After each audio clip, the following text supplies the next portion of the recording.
Welcome to Possessed, the podcast where we investigate the ideas of the past that haunt the present. On today's episode, we trace the origins of the modern surveillance state to an ancient myth of a magic ring. I'm Mary Nickel. And I'm Matt Kistner. Let me tell you a story.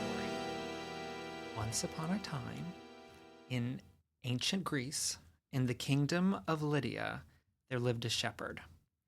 And one day the shepherd was out tending to his flock, and an earthquake strikes.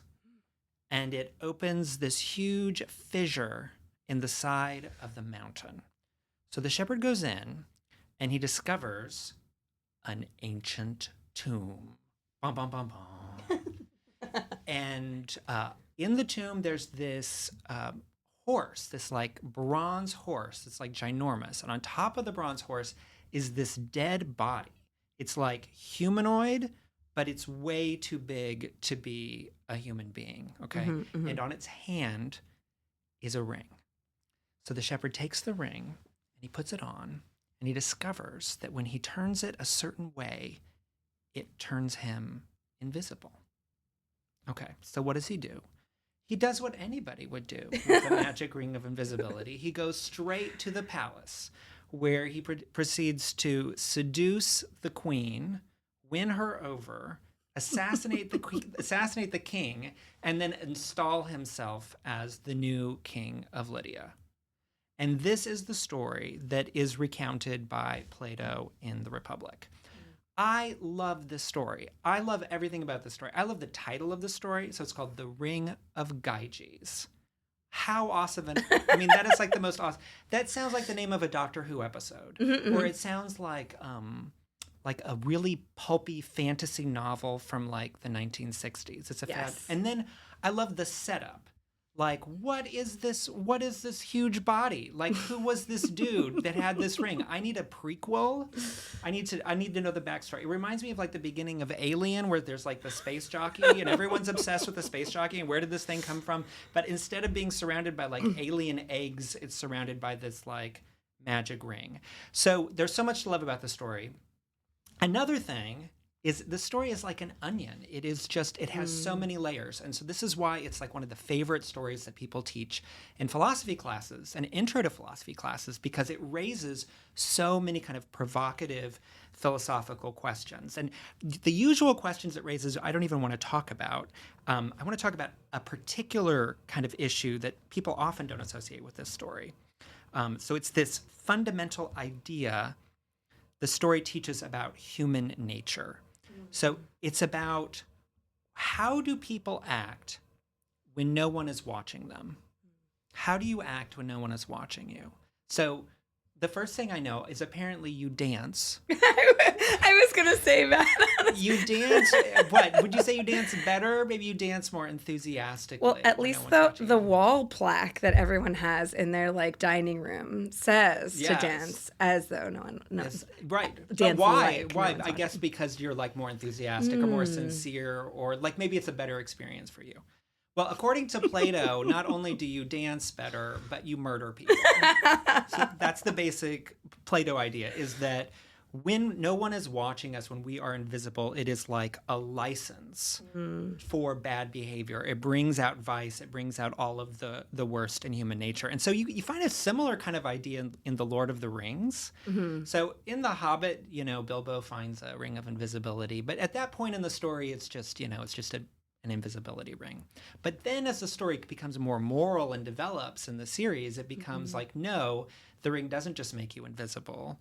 It eventually turns you into a soulless ring wraith servant of darkness, right? Yeah, right. So the invisibility makes you evil. And it's obvious that Tolkien was really inspired by the Ring of Gyges. So in this podcast, we like to talk about the ideas that haunt us today. And I think this is a seminal idea that haunts us today. And the basic idea is that we require surveillance in order to be good. Like if we make use of some sort of ring of invisibility, we hide under some cloak of invisibility, that it will bring out the worst in us. And so there's so many examples of this. I mean, the level of surveillance in our society today is like historically unheard of. Yeah. Just how much every aspect of our lives is recorded and documented. And a lot of this surveillance doesn't have anything to do about helping people behave well, right? Like there's a profit motive based on collecting and selling data about us. So a lot of our surveillance is about turning us into products or turning us into better customers. It's not about turning us into better people. Yeah. But a lot of the surveillance still is about trying to turn us into better people. So how does that work? Well, the basic idea comes from it's illustrated by this idea of the panopticon, which is another one of my favorite things to talk about in a philosophy class. So panopticon is just the Greek word for like all seeing, right? But the idea of the panopticon, it's supposed to be this actual physical structure that was supposed to be built as part of this effort to reform the penal system. So it's a way to reform prisons. So the idea is most famously associated with Jeremy Bentham, who's this really controversial kind of social reformer of the Enlightenment. And he wanted to fix prisons. He thought prisons were bad, and they were bad. They're still bad, but they used to be even worse. He wanted to fix prisons so that they were better at like reforming people. So the idea is that you build the prison in a certain structure. It's like this big circle. And in the center of the circle, there's this tower. Okay. And that's like this watchtower. And so the guards go in the watchtower, and it's set up so that they can see, I don't know, like maybe like the cells don't have ceilings or something. Like somehow the guard can see all of the prisoners all of the time. Mm-hmm. And then the idea was supposed to be, like if people were being surveyed all the time, then they would behave better. And it was supposed to work both ways, actually, that the guards could be observed by the prisoners and by other people who would come in. And so then the guards would be better behaved. Mm. So part of the idea is you get a better operating prison with people being better people if everybody can see each other all the time and there's no invisibility whatsoever. But the idea wasn't just supposed to be that it helps the prison run smoothly. The idea was that this was supposed to reform prisoners, that this was supposed to like fix prisoners so that they could be returned to society and reformed and work better. Well, how does that supposed to work? The idea is that if you're being watched all the time, and you don't actually have to be watched all the time, you just have to think you're being watched all the time, then you tell yourself that you have to be on good behavior because you could be caught. So you kind of internalize the perspective of the guard. Like you see yourself the way the guard sees you, right. And you internalize the guard. So you become, in a way, your own guard, right?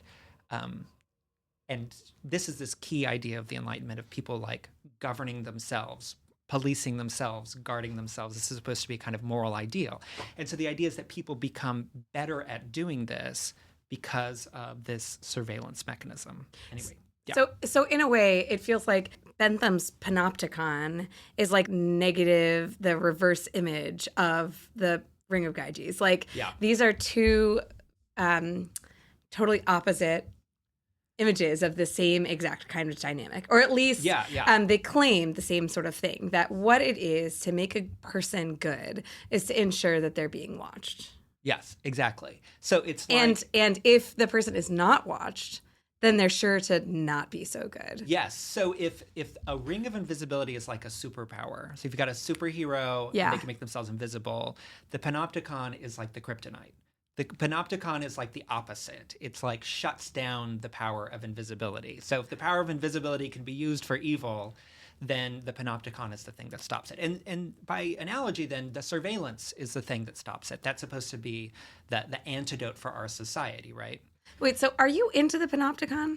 I mean, I don't know. The panopticon gets a very bad rap. Right? That's right, yes. People do not like the panopticon because people don't like surveillance. But I think that there's actually a lot to be said in defense of... Okay, but so I want to sit with the panopticon and with this idea, because you're right, the panopticon gets a bad rap, particularly in academic circles, right? The worry is that, when we become our own guards, we become someone that we're not, right? Yeah, We're yeah, yeah. like not doing the thing that we actually have desire to do. And maybe that's a good thing and maybe that's a bad thing, like jury's out. But I think there is some worry that like there's somehow some external imposition of a norm or an idea or a way of behaving that comes from the outside in Foreign. and that like do you It's taking you over, it's threatening your autonomy, and rather than Yeah. so Bentham thought it was realizing your autonomy because Yes. you're self-policing, but you're like, but was wait. Bentham wrong? Bentham was wrong about many things. This may be an example. So, but this brings the question that I want to ask into focus, which is, this is an idea that is alive and well today. Is it an idea that we should exercise, right? Is this an idea, so like an exorcism, right? If this is an idea that possesses us, do we want to exercise this idea? And I think probably the best way to ask that question is to think about examples in our world of rings of invisibility. And then ask ourselves, go through this thought process. Is this ring of invisibility bringing out terrible things in our behavior or that requires surveillance to fix or not? So I have a few examples I've kind of prepared of kinds of rings of invisibility that we have today. Great. I think the first one that pops into people's head is probably the internet, right? So I think about like anonymous comment sections on anything, on videos or whatever. It has this tendency to like Mickey fan 4200. yes, right. They suddenly they talk to people in this way that they never would if they could see them face to face in real life. So that anonymity, that invisibility brings out the absolute worst in people. And I think it's interesting. We have a word for it. Troll. Yeah. Right. Which is very much Similar. like Lord of the Rings. right? Like The the wearing the ring of invisibility turns you into like a mythical monster. Yeah. And that's exactly the language we use. It turns you into a troll. But I don't know, like there's some ways that the internet works with that story, but there's also some ways the internet really doesn't work with that story because invisibility means that you're kind of like, you can't be seen and you can't be traced. And that's actually something that's vanishingly rare on the internet. Yeah. Like there are certain situations where it's set up that you have a certain kind of anonymity, but the reverse is kind of the true. On the internet, like everything you do can eventually be traced and everything you do is forever and you can't even get rid of it. So there's some ways that the internet is an example, certain instances on the internet are. But isn't it another case where like this kind of inverse example proves the same rule that I think folks who are teenagers today have that in mind. They're like, oh, this is going to live with me forever. So I need to make sure that I'm on my best behavior because I don't know what might, come up. Yeah. It illustrates the opposite point about the potential harms of the surveillance, right? Yeah, absolutely. Yeah. I mean, I don't know if maybe maybe the idea that we're all terrible and that with some kind of invisibility or a lack of being surveilled by other people, we would be terrible, right? Like if that's what millennials, or not millennials, Gen, where are we at? Gen... Oh, I don't even know. Alpha. They're running out of letters alpha. And they've gone back to the beginning. The beginning, yeah. If you're in Gen Alpha, then you're thinking, oh my goodness, I need to be careful with what's on the internet. Like, once again, we're seeing the same lesson that Plato tried to teach, or whoever wrote this story, whenever, whether or not it came before Plato is debated. The same idea that we need to be surveilled in order to be good people. Yeah.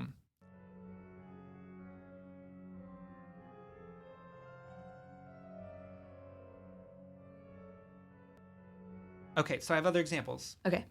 So this one's a really lame one, but it's kind of true. So like tinted windows in cars. Totally. So people tell me... Hate them. I hate them.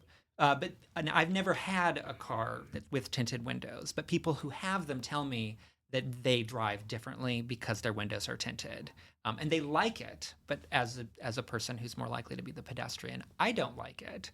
But they drive, I think, with more license. Yeah. Because they don't have accountability because people can't see them and they want that lack of accountability. So that one seems like that's kind of confirming the Plato view of things. here's another example. So this is like a cloak of invisibility rather than a ring of invisibility. There are certain aspects of our lives that we like throwing up a cloak, like we don't want to know what's in it. Yeah. And then those become places where like a lot of bad stuff can happen. Oh no. So like how your food is created is something that people want. Yes. So like they like sometimes you'll go to a fancy restaurant and they'll have like a kitchen where you can watch them cook. Yes. And people are cool with that. And they're like fine sitting at the table and watching them cook. But nobody wants like to sit where you can watch your food be butchered. Right. And nobody wants to sit and watch the meat be processed. And nobody wants to sit and watch the feed lot where the animal is being kept and whatever. That's right. Like this is something that's invisible to us. And that very fact of its invisibility, like, I don't know, if people could really see it and interact with it on a daily basis, how much would it change their behaviors? Well, I mean, this is really interesting. We do a unit in a course that I teach often on the ethics of eating meat, and we've talked about actually. I mean, chicken, like poultry processing plants, and the folks who own the farms, all these folks have a lot of investment in making sure that you can't see. Right. What it looks like, right? So part of what like Mercy USA does, like these different animal advocacy groups do, is just like try to get like one little angle so that they can show other people, because the idea is like, well, if other people knew, and yet, like I think just maybe this is confirming not only Plato's account, but also how terrible we all are. Yeah. Like those things don't go viral because we don't want to see them. We don't want to see them. Those of us who do continue to eat meat, like I think it really kind of bursts people's bubbles to actually see, oh my goodness, this is what the cost is of, my delicious sandwich. Yeah. And it's not just food, too. So, like, I feel like as soon as I talk about animals, there's always a segment who are like, those animal... Like, it's any product. Of course, product. yes. Like, fast fashion. Yes. And, like, who sewed the clothes that you're... Electronics. And what kind of working conditions were people subjected to? And then trash. Yes. Like, do you ever think about where your trash goes? I'll tell you, there are parts of the world that, like, are literally living in our trash, and it's awful. Yeah. But because it's so invisible to us, we're able to continue with these habits that are doing these bad things. Another example that I think is interesting is like our democracy. So I think this is really, Plato's idea here is fundamental in terms of how we structure our democracies. So when we have a public body maybe making public decisions, we want that open to the public. And there's a lot of reasons for that. They're supposed to be representing us, so we're entitled to know what they're doing. But there's also this fear that if they go, like this phrase, behind closed doors. Like if they go behind closed doors and they're not being watched, then the bad behavior is going to come out. Yeah, but isn't it so fascinating, though, that we still have a secret ballot box, right? Like we go into voting booths and we don't let people see who we're voting for. And I think a lot of us think that that's a really integral part of our democratic, community, that you don't know who someone else may have voted for, and you can't find out for whatever number of years. So there's the double standard. The standard for the voters is that they need their privacy, they need their ring of invisibility when they vote. But when it's the elected officials, they need to be subjected to scrutiny. They can't be invisible. Well, so here's I think I don't know if it's like as much a double standard as just a revelation of maybe what's wrong with this idea that possesses us.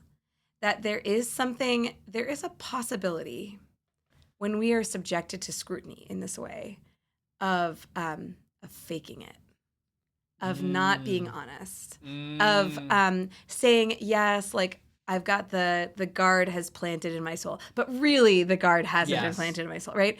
Of just putting on airs and convincing other people about what's going on internally. Yes, and that's always the fear about politicians, right? The fear is that they're insincere. It's all an act. They're just telling you whatever you want to hear. And I think that's the appeal of it. Like politics is being changed in the world around us. But a lot of the reason for it, I think, is this hunger for sincerity and authenticity from our political leaders. The sense that like they really believe what they're saying. It matters more than whether what they're saying is true. Totally. Yeah.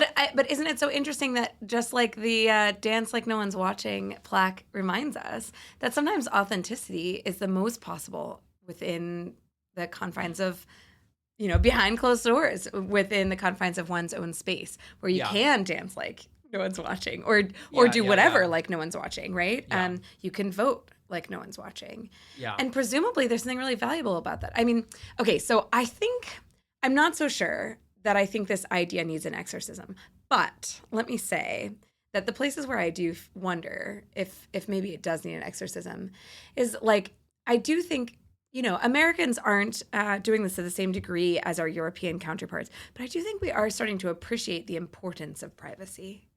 I think I've thought about this in the past. It would be very easy to cut the number of deaths in road accidents by just having, I mean, many of us, maybe the vast majority of us, use something like Google Maps or Waze or whatever to get where we're going. Like, why couldn't a state or federal government like sign some agreement with Waze and then just report us the moment that we speed? And then we would totally, you would improve behavior so quickly. And it would save tons of lives. Yeah. It would save so many lives. Yeah. And no one would ever be up for that kind of program because it would violate our privacy. And my hunch is that there's a lot of different reasons that we care about that. One of them is like, if my kid needs to go to the ER, like I'm gonna run the red light or speed, and I better not get a ticket. Like there's considerations that are pertinent to like a specific case like that. But also, I don't know, it's weird. The panopticon is weird. Like that kind of deep surveillance feels like a violation of some sort, doesn't it? Oh yeah, yeah, absolutely, absolutely. It violates privacy. It's potentially harmful. Excessive surveillance is clearly a bad thing, but on the other hand, lack of surveillance can create problems too. I mean, here's another ring of invisibility that I see that is kind of like an unintentional ring, and it goes back to this idea of democracy. So, if democracy requires a kind of that there isn't invisibility, right? That our public officials can always be visible, that we know how they vote and why they vote, and all of that, then it looks like journalism plays an essential role. Journalists are the flashlight that keeps everything visible. So there's this weird kind of invisibility that comes when journalism is not operating in the right way. So if journalists, this has always been with us and it goes in cycles, but we're now in a cycle where journalism is very much beholden to the profit motive. So journalism is about trying to get clicks and trying to get views, which means creating content that is inflammatory, that creates outrage, that gets people engaged and writing in comment section. Not necessarily the stuff that we want to see, like chicken farms and not necessarily the stuff that we need to see to make sure our democracy is functioning in the way that it should. Oftentimes creating stuff that's false or that's a distraction.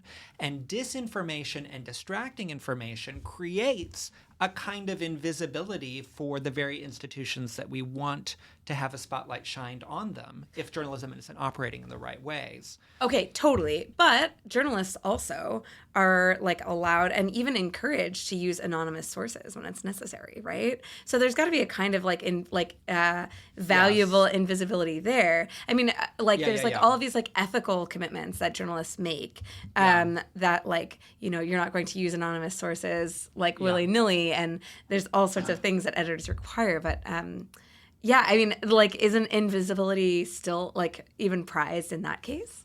Yeah. No, I mean, I think there's an important conclusion to reach from this, which is that you can't make blanket claims about whether invisibility is good or bad. Yeah. It's very context specific. So like you were saying, like for the voter, you want the invisibility, but not always for the elected officials. Yes. And there's lots of examples of this where in some cases invisibility is good, in some cases it's harmful. So I guess if we're asking, we're interrogating this idea, what are the general principles? Like, what are the conditions under which the invisibility is harmful? What are the conditions under which the invisibility is beneficial? And maybe in the inverse, what are the conditions in which surveillance is harmful and or beneficial? Yeah.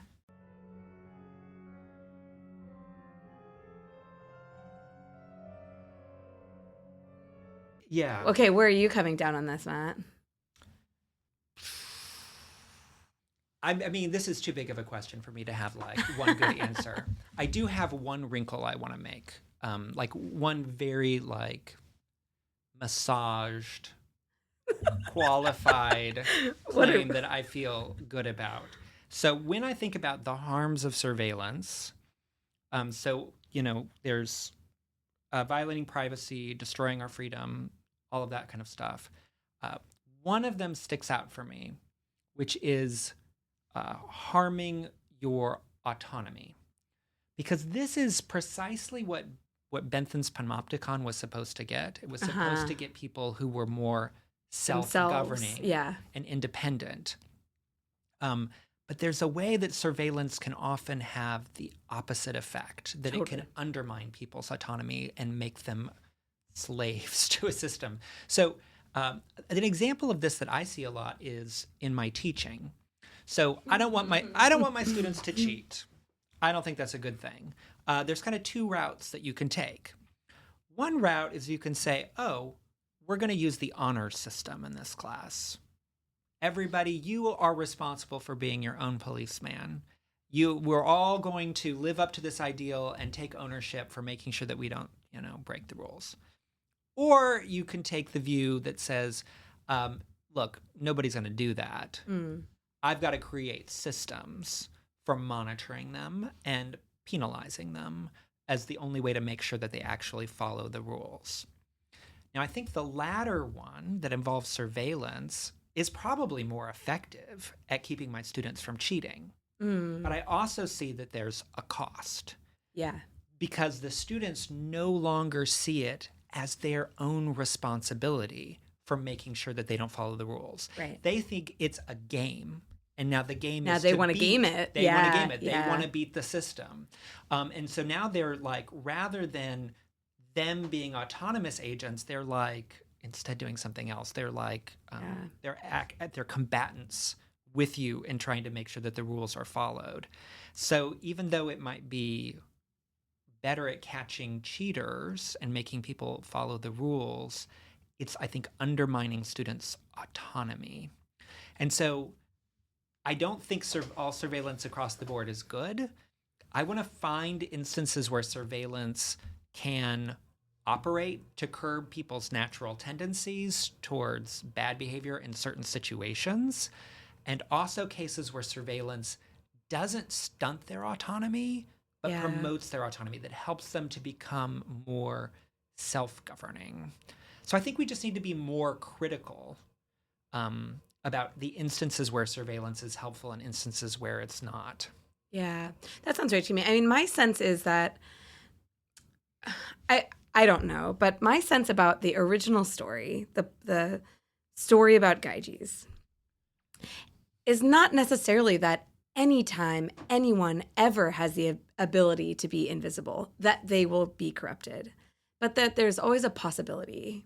And so under conditions of a lack of surveillance or a lack of any kind of mutual accountability, some people are going to take advantage of it, right?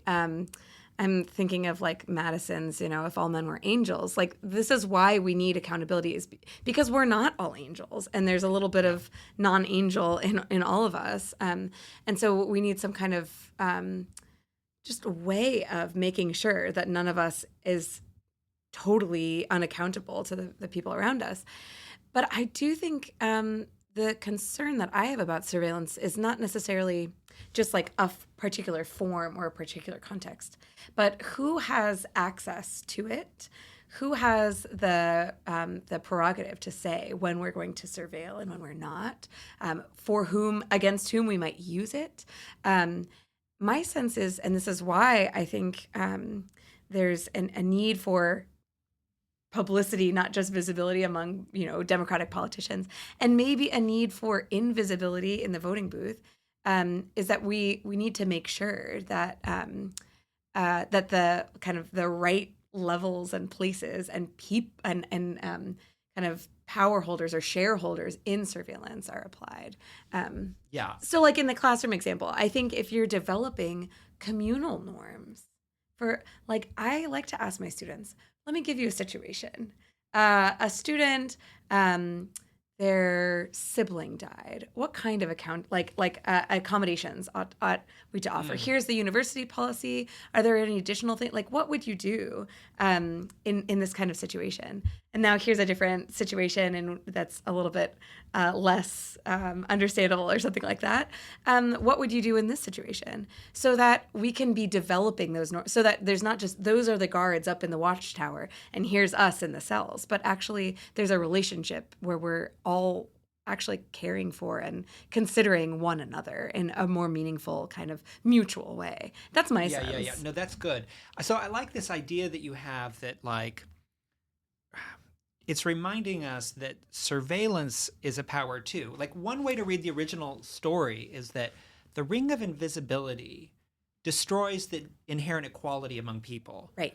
Like, we're all subject to certain rules, but by putting on the ring of invisibility, now you have a superpower. Now you're no longer beholden to the same rules. And that's that unequal power dynamic that becomes an opportunity for mischief.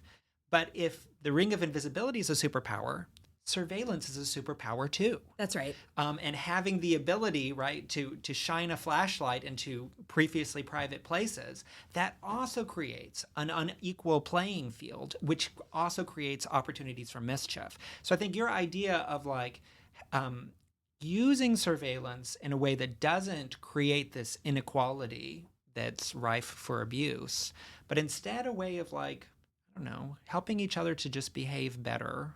Yeah. A way where it's more mutual, preserves kind of the equality of people. That's a good ideal. I like that. I mean, down. That sounds like a better version of the panopticon than the ones that I've heard so often. I actually think that's what we're so used to. So Michel Foucault, the famous French iconoclastic philosopher, like, really went after the idea of the panopticon. And so many people know about it, not through Bentham, but through Foucault's criticism of it. It makes it look so nasty and sinister. But that's not at all how Bentham saw it. Bentham wanted it to be that the guards were watched just as much as the prisoners. He wasn't trying to create this position of inequality. He was trying to create equality. Everyone is now being watched. Rather than one group having power, this is the Foucauldian reading, one group has power over another and uses surveillance as a form of domination. That wasn't in the Bentham script. Yeah, I wonder, updating things to today. Sometimes I find it so helpful, the degree to which I use something like Google Maps. I can try to remember where I went to lunch 5 years ago, and I can look it up in my Google history. But then I also think, who else might be able to find out where I went to lunch 5 years ago? And so I wonder if there's a way in which, there's some similarities here between me not wanting to see the chicken farms and also not wanting to think about the degree to which there might be a power differential here that I'm just signing myself up for because I want to get better directions. I've often wondered this, like, why are we so complicit and tolerant of how much we're surveyed and how much our data is all tracked and sold? And I've asked myself that because I am kind of indifferent. Like, I find myself kind of ambivalent about it. And I think it's because there's a different cloak of invisibility here that people are missing. And it's the anonymity of being one point in this huge system of data. So, like, yes, somebody could find out where I ate lunch 5 years ago through my Google history. But who's going to do that? And who cares, right? It's like it's being recorded for everyone in such large, massive volumes that there's this way it becomes invisible because it gets lost in the crowd. It's like the anonymity of a crowd. Now, maybe this is a false sense of invisibility.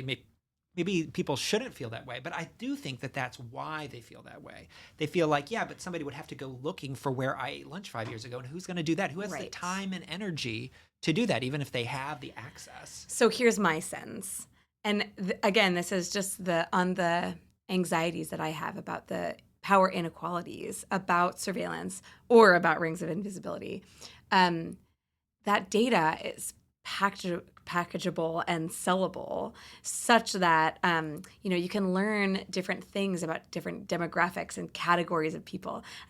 I'm pretty sure is not apocryphal, but I wouldn't be surprised if it were. But there's a famous story that came out when some of this data stuff started emerging in like the 2010s that Target's version of like, well, I've noticed that you've been buying this. Maybe you want this other thing. Yeah. Found suggested baby products for a young woman who did not yet know at the time, but then later found out that she was pregnant. And so like there's ways in which maybe it's not injurious to her in singling her out in this particular way, but there's just ways that this kind of that kind of stuff can lead to maybe exactly what Gyges ended up being able to do, right? Like sneak into the palace and take over all of the stuff. So there's a kind of invisibility behind the way that the surveillance itself can be packaged and sold. And that's really scary. Yeah. Yeah, I remember it was, I think, a New York Times story that covered this, where the father of a teenage girl saw that she was being recommended baby products, and he went outraged, suggesting that his daughter was pregnant. Yes. But the daughter was pregnant, but he didn't know, right? Yes. Because the Google algorithm or whatever, the target algorithm, was better at knowing this intimate fact about his own family than he was. Yeah, and the target solution was not, there was like, well, it doesn't work if people feel like they're being surveyed. Yeah. So we're going to repackage it. So we still target people we think are pregnant, but we bury it in a bunch of other ads so that they don't realize that we know that. Which is to say, we make it invisible. Yes, right? You make the surveillance invisible. Yeah. Yeah. Yeah. So maybe this is why we do need some privacy, is like some kind of spot where we can squirrel away and know that someone else isn't going to take some advantage over whatever power inequalities might be existent in our incredibly complex society. I mean, I find myself agreeing with Plato. Yeah. Okay. So this is it. Final thoughts. Is this idea, we need surveillance to be good? Is this an idea we need to exercise, that we need to get rid of, or is it an idea that we should stick with? Last reflections. I think that we need whatever kind of means for accountability are appropriate to the context in which people are making decisions. My sense is I don't have the same optimism that you do about the honor system. And yet, I am anxious about the ways that I think we might have inflated this idea that we need surveillance so far that we have bureaucratized every possible little thing. And there is a way in which we kind of set the standard for what we expect people to do. I appreciate your recommendation for being context sensitive, just addressing the specific case. I like the resistance to blanket statements.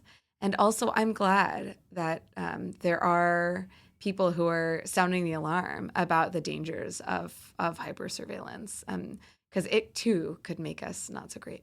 Yeah. I think this is not an idea that we need to exercise, but it is an idea that we need to shine light on. Ooh. We need to bring it out of Plato's texts and out of history and look at it clearly for what it is, because it's so context dependent. Because there are cases where it seems really true and it's essential that, things, invisibility be controlled and reined in and light be shined in the right places. But on the other hand, there are times when that very light is so harmful. So I think we just need to be more critical and reflective about Plato's ideas, which means thinking about them and talking about them all the time, which I try to do with my students. Could you imagine two philosophy professors saying such a thing? I know, right? It probably also means continuing to think about all sorts of similar ideas and listening to this podcast. Yes. On that note, thanks for joining us.